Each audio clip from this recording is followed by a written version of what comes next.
2 years ago, I became an accidental intrapreneur, meaning an entrepreneur, but within a larger company. Didn't mean to. When I started at Intuit in 2020, my job was to do marketing and advertising for QuickBooks.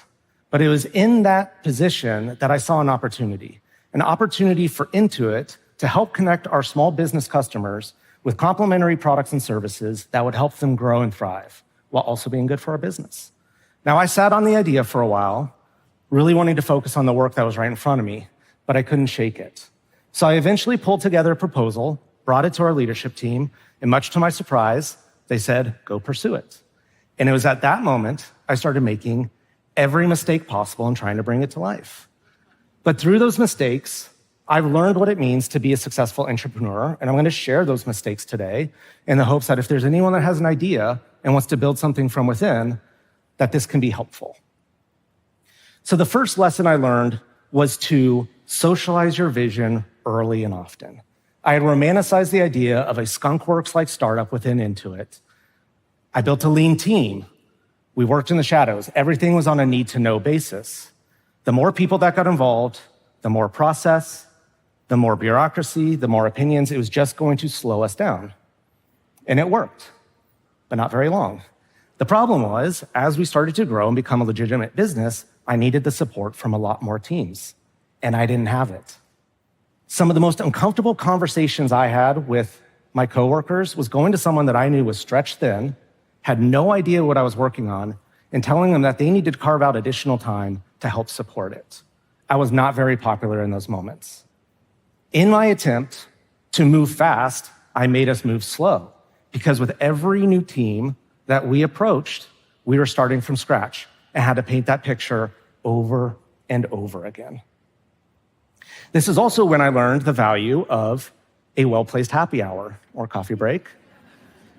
So I realized it was really important for me to establish a human connection and not a transactional one.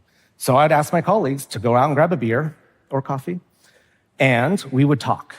And in those conversations, I would learn about their workload, their resource constraints, about what energizes them and their teams. It was also an opportunity for me to share my vision, why I was excited, and what I thought it could do for our customers and our business. The second lesson that I learned, very similar to the first, but on the flip side, is this idea of listening early and often. I'd been in marketing for almost 20 years at that point. I'd worked on Super Bowl ads, global brand campaigns. I thought I knew everything that there was to know about marketing and advertising. And because of that, I had a crystal clear picture in my head of how I wanted every piece to work in this new initiative. When someone would say that something was impossible or had a difference of opinion, I immediately labeled them as blockers. They were either not understanding what we were doing, they were scared, or simply just didn't want to do the hard thing. The truth was, I was grossly overconfident in my understanding of everything. I knew very little about corporate accounting principles. I knew enough to be dangerous about things like privacy law. And those quote-unquote blockers were actually deeply invested in the success and were trying to prevent me from making the mistakes that would get the project killed. And to be clear, I was making a lot of mistakes. It's only because of them that the project not only lived on, but thrived. Listening became so important to the project that we implemented something that we called dumb question sessions. These were a safe place, judgment-free zones where myself and others could ask questions that maybe we were nervous to ask in other forums. Maybe because we should have known the answer to those. Maybe because it's obvious to the rest of the organization, but just because of the role that we sit in, we were never exposed to it. Regardless, the purpose of it was to have a shared understanding of all parts of our business. I remember one specific example where there was an acronym that had been used for weeks, and I didn't know what it was. I didn't ask early on. So much time had gone by that I felt like I was trapped. I didn't want to ask at that point. I thought I was going to have to live with this lie for the rest of my life. But it was because of the dumb question session and the judgment-free zone that I was able to ask and fill in all the gaps. And actually, one note on that last example, I'm pretty sure there was a little bit of judgment, but I think I deserved it. So the last lesson that I learned, and the one that I feel is most important and possibly counterintuitive, is that the stakes can be quite high. Your personal risk tolerance doesn't matter. If you go out and start your own business and it fails, it is not a good thing. It can add stress to your family, obviously financial implications. Intuit was founded on trying to make sure that that doesn't happen. But if it does, it's relatively contained.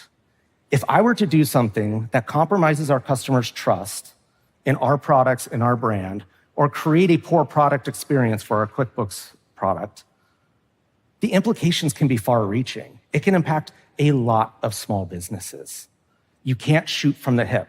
That's not to say that you need to work out of a sense of fear either. You just have to be super thoughtful about how every decision you make, how every action you take could impact the broader organization. To wrap up, again, if you are someone that has an interesting idea that you feel like you want to build from within, I encourage you, work with the system. There is a lot of horsepower built up in these large organizations. Lean on the experts, learn from them. Will you go a little bit slower at times? Yes. Will you make compromises that you didn't want to make? Absolutely. Will the product be better for it? 100%. And that's what you want, and that's what it takes to be successful. Thank you.